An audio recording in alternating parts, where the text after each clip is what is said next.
husband and wife, partners in life, family and business. Through the ups and downs, we've overcome. God as a witness. From the household of faith to real estate to what's happening now. We've got something to talk about. So for the next few moments, please allow us to bring you something you can feel. It's time for the real talk about real life. Nothing but real. Wanna tell the truth, it's on design. Let's be real. Join in, tell your friends.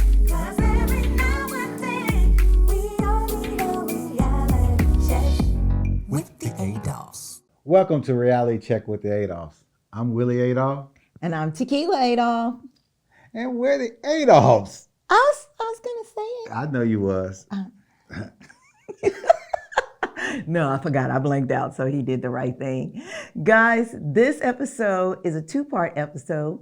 This is the first one with international inspirational speaker Donna Wick. We'll be right back. Bring on the day. Trusting in God's instructions. Bring on the day. Conversations with Billy and Tequila. Time to bring on, bring on, bring on, bring on, bring on, bring on, bring on the day. Welcome back with Reality Check with the Adolphs. And on this part of the show, we're going to do our question of the week. Guys, don't forget to follow us at Reality Check with the Adolphs on Facebook, YouTube, and Roku channels. Mm-hmm. So you ready for the question? Okay, let's see what it is. What kind of pet would you like? Cats, dogs, or another type of pet? Now, Willie, what would you like? None. You said, what would I like? Yeah, what kind of pet do you like? It has to be cats, dogs, or something else. I'll pet my stomach. Well, Anyway, I it love should have been dogs. Because we've always had a dog. Mm-hmm. Even when we first bought our first home, we wanted a home that we own so we can get our own dog without paying a pet deposit. Exactly. So we got, the first dogs were 3 black Labradors because they were so cute as babies. And then when they grew up, it got too much. And one of them attacked one of our kids. Yeah. And then so we had to give them away. And then now, well, the past 5 years, we've been blessed with Dash and Princess, mm-hmm. which we got adopted from an animal protective agency. And those are some real good animals that we've had, and those are our babies now. Yes, they're the fur babies. Okay. So you like dogs. All right, so we went to Facebook and said, what are our fans saying? What do they like, cats, dogs, or something else? So out of all of the answers, we have like 96% said dogs. Yes. And 4%, no, maybe 3% had cats. Others. And then the rest was others. Let's see what the others were.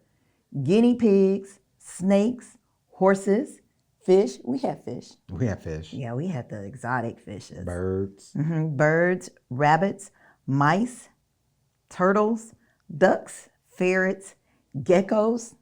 Mm-hmm. Why would you keep that? It's a lizard. Llamas, sheep, lizards, cows, turkeys, and a Chinese water dragon. What is that, like a lizard? The big one. Ew. That's the big one, Ew. Mm-mm. Mm-hmm. Guys, don't forget to follow us on Facebook, Instagram, YouTube, and all of our social media channels under Reality Check with the Adolphs. We'll be right back. Hi guys, we're Willie and Tequila Adolph. Oh yeah.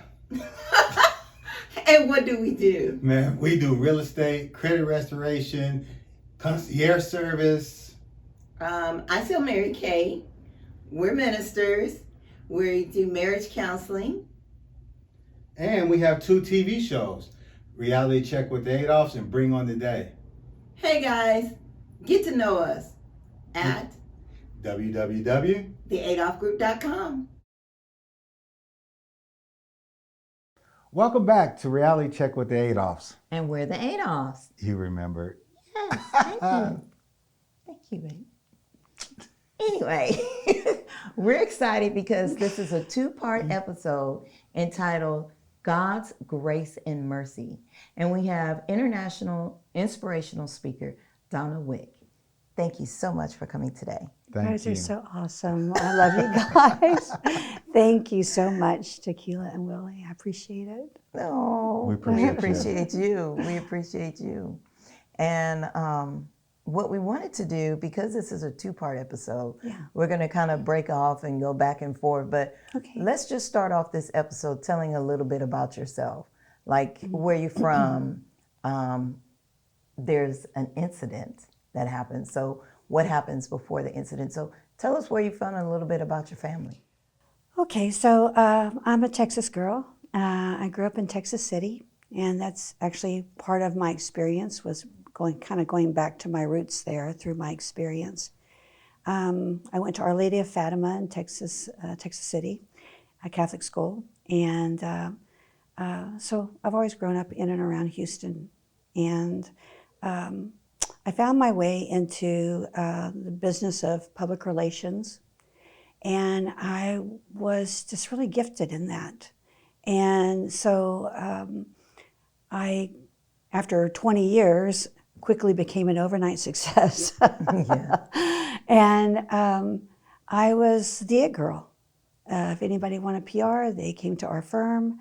I had a massive firm. I had staff. We had a lot going on. In fact, there are days if you walked into the agency, the energy was just palpable. You could just feel that a lot was going on there. Yeah. And basically that was my identifier. All I did was work. But did you have kids? I have two children. I have a son and a daughter, and they were with me all the way. I mean, they always supported what I did. They went on speaking journeys with me, and so it was. That's my real blessing. I figure if all I did in my life was to bring my two children into the world, then I'm good. I'm good. The world should bow to my children. So they're exceptional beings. They are. But as they grew up and went about their lives, my work became more and more my identifier. And I used to refer to myself as a PR machine. And I learned through this, what I call my life event, was that I'm actually not a machine. I'm a human being, and I'm fallible and frail. And I, as a human being, I don't have to have all the answers. But in my business, I did. People came to me for answers, for strategies on how to build their business, how to get more customers. And so that is what I did. So my focus was always on my clients. So I would get up at 4 o'clock every morning. I would scour all the media, all the cable stations, finding ways I could take my client and build them into the message of the day, the story of the day. Wow. And so I had all the executive producers on my cell phone. I would quickly start messaging executive producers. I've got a client that can speak to that because I had history, magic happened, got them on TV. So by the time I went to my office at 9 o'clock, my day was done, basically. Yeah. And so I always say to people, if you've got a PR business and you get into your office around 9 or 10 o'clock and you're thinking about placing people in media, the day's over. Yeah. The day's over. So, and I was busy until usually midnight, and that was my life. So and people would always say, what do you like to do for fun? And it's like, I actually have no idea because I never have fun. I'm always working. As a matter of fact, I went to a workshop after my life event, and they asked for you to write down everything that you love doing. And so we all were in the room feverishly writing, I like to do this, I like to go to theater, I like to listen to live music, I like to do all these things. And he said, okay, now turn the paper over and list when you last did that. Wow.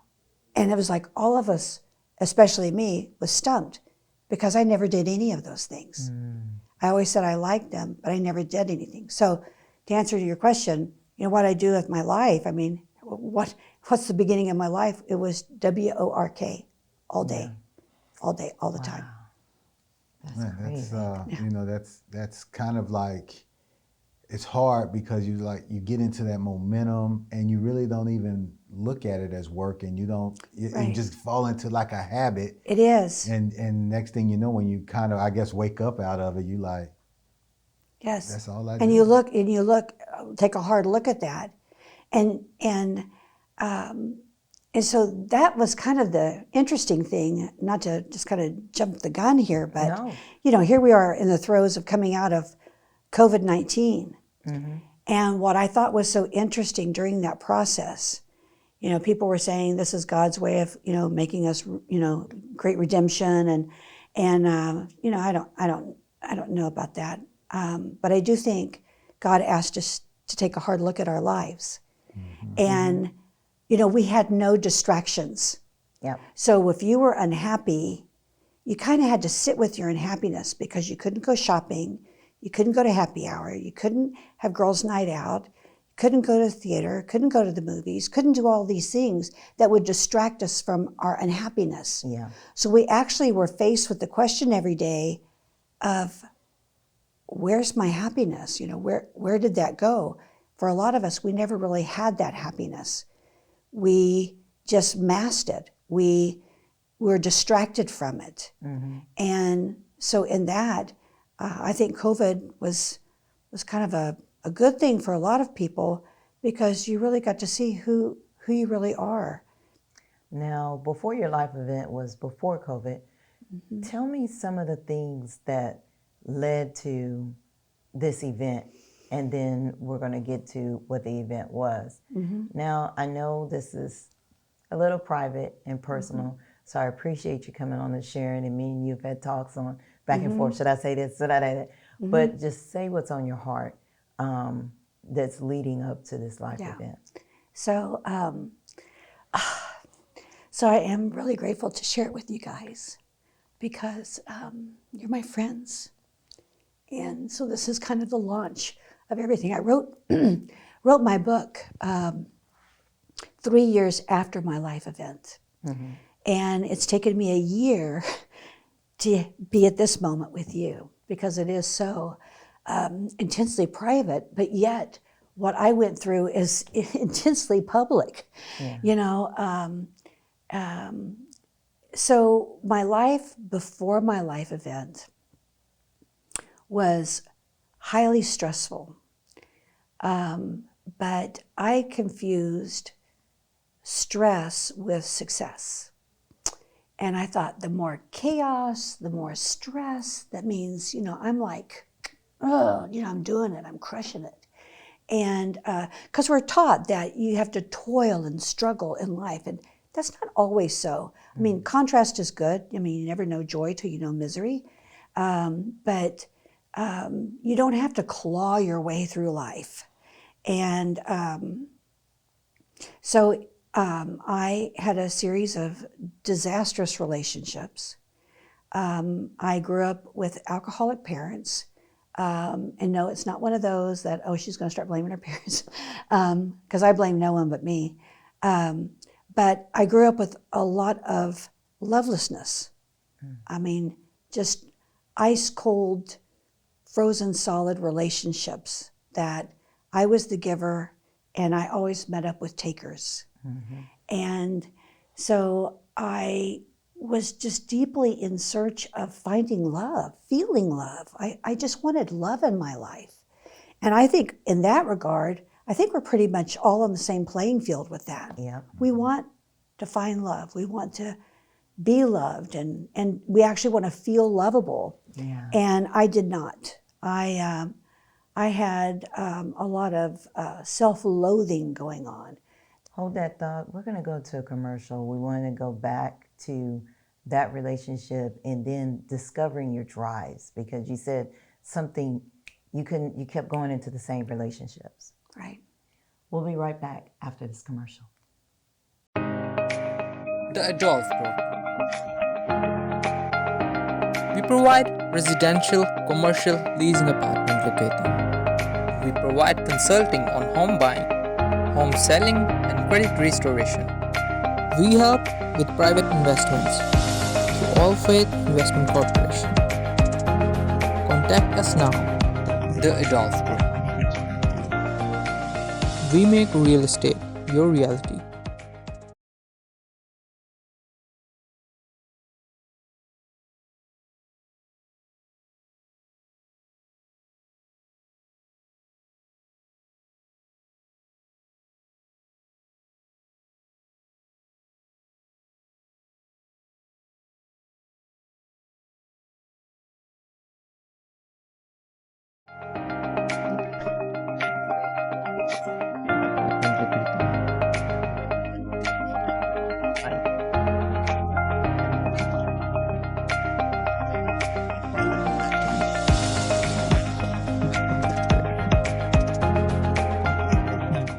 Welcome back to Reality Check with the Adolphs. In today's episode, we're talking to Donna Wick, and we're discovering her search for love that led to the book In Search of Glue. Donna, before the commercial, we were talking about relationships, and you were going to expand on this last relationship. Were you married? I was married, and I was married to a notable person, so everybody was so proud of me. So I just had all this accomplishment around me, but the relationship was very damaging. And there's a quote in the book, the reason why it's called In Search of Glue, the quote is, "She was a broken doll looking for a man with glue." Wow. And that was me. I was this broken doll, and I didn't know how to fix me. I just kept getting in these same relationships. I remember one night crying in bed. I was so unhappy, and I was with my husband at the time, and his two dogs would sleep next to the bed, in us in little dog beds. And I'm crying because I'm so unhappy, and he was just kind of an ice man, you know. He rolled his head over, and I thought, okay, he hears me, you know, because we all want to be seen and heard, right? Yeah, Especially yeah. by our spouse. And he said, "Are you going to keep whimpering like that?" And I said, what? He said, "Are you going to keep whimpering, crying? Are you going to keep doing that?" And I said, "Well, I'm just so sad. I'm just so unhappy." And he says, "Well, if you are, I'm going to ask you to go out on the couch, because my two dogs are not going to be able to sleep with you whimpering like that." OMG. Wow. I thought, wow, wow, just, what do you say? So I went out to the couch. But I had been divorced prior. I didn't want to have another divorce. Because this person was a notable person, people would say, "Well, why? I mean, this guy's this." And So perfect. yeah, everything's so perfect on the outside. And so I tried. I kept trying to stick it out. And then that, plus just my own search for love and my own self-loathing. It wasn't him specifically. It wasn't even that relationship specifically. It's just that it triggered all that was missing in me. So again, I own it all. I own it all. Nobody else's fault. I own it all. But that's what did trigger me. Okay, so like I said, this is a two-part episode, so we're going to touch on it and go into it on the next episode. But what led to the day of the life event? Well, it was President's Day, and I had given my staff the day off, of course, and but I was going to go into the office, and but I decided at the last minute, because it was kind of a rainy day. I love to go to Galveston when it rains, because you can really smell salt in the air. And I thought, I'm going to go to Galveston, but I wasn't going to tell anybody. And the more I thought about it, I just thought, I'm in such pain. I just want out of the pain. And I grabbed some prescription medications. Whenever I was given like pain pills or muscle relaxers, I never took them. I never liked the way they made me feel, but I had all these bottles that I'd never taken. So I took 8 bottles of muscle relaxers, painkillers,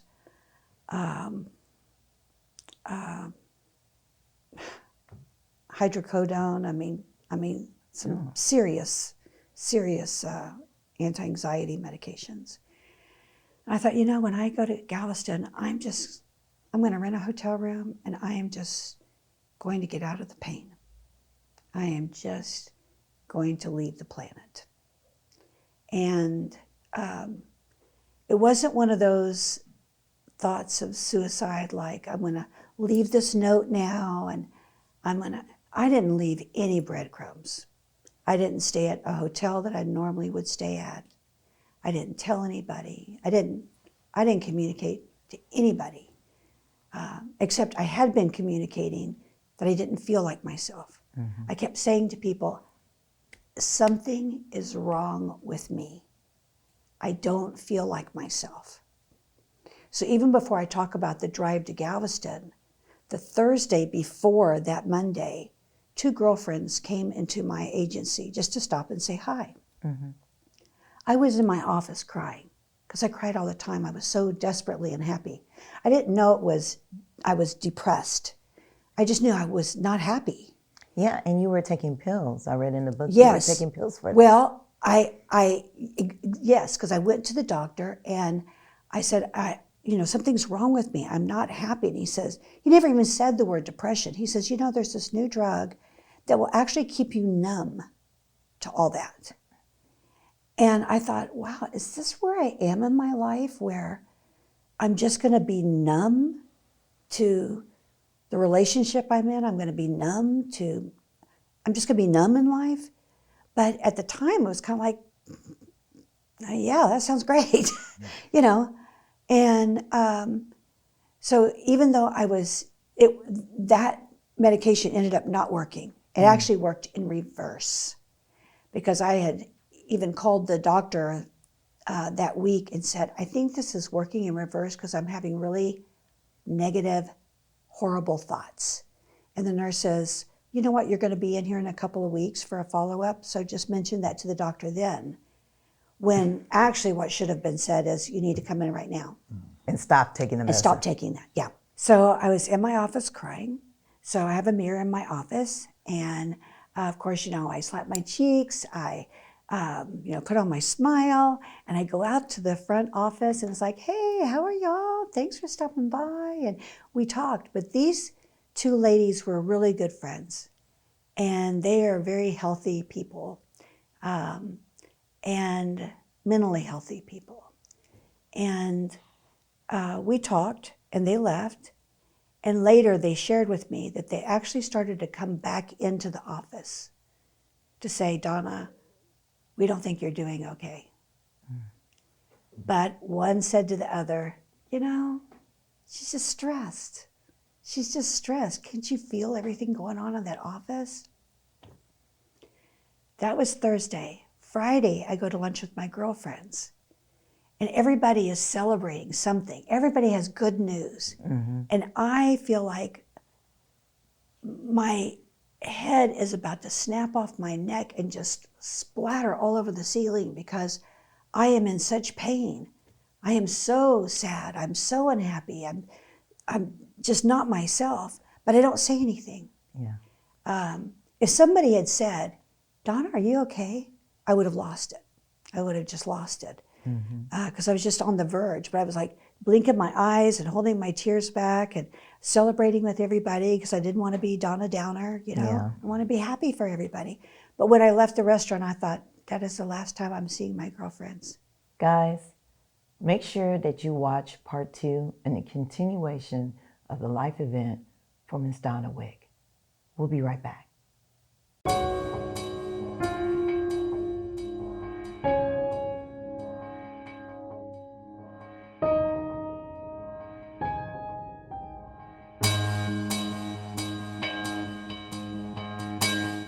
Welcome back to Reality Check with the Adolphs. In this special episode, we have Donna Wick explaining her life and talking about things that happened that during her time of sadness and depression, she had thought she found a way out. And, sometimes being by yourself is not the best solution. And trying to figure it out is definitely not always the best one as well. So you want to express yourself with speaking with somebody. If you have true friends, talk to them, let them know. And if you are a true friend, you have that gut feeling and something ain't right. If they get mad at you because of the questions, let them be mad. But that's what friends do. Yeah. Guys, sometimes we don't realize that it is kind of normal to be sad at times. We don't realize that depression is real and it's an illness. Not all the time it's fixed with medication, but more than likely it will be fixed when you speak to someone or when you allow someone that sees from the outside that you're not doing well, talk to you. Yes, and sometimes you have to stop putting so much on yourself, because if you can't fix it, put it in God's hand. If you can't control it, put it in God's hand and move on. Because if you don't, you're going to always be holding yourself back, wondering why things are not going the way I want it to go. But that's easier said than done. It is. It because is easier. I know in my personal life, when I don't feel good, I just want everybody to leave me alone, and I just want to sleep. And that's when I come in the room and like, what's wrong? But everybody don't have a Willie. Hey, but everybody can have a friend. Yeah, guys. You are not alone. Get out of the darkness spaces. Reach out to someone. And some of the things are, you don't even have, you can be anonymous callers and things online now. Reach out and speak to someone. Make sure you watch the second episode of God's Grace and Mercy to find out what happened with Donna Wick and find out more about her book. Thank you for watching Reality Check with Adolphs. Something to talk about.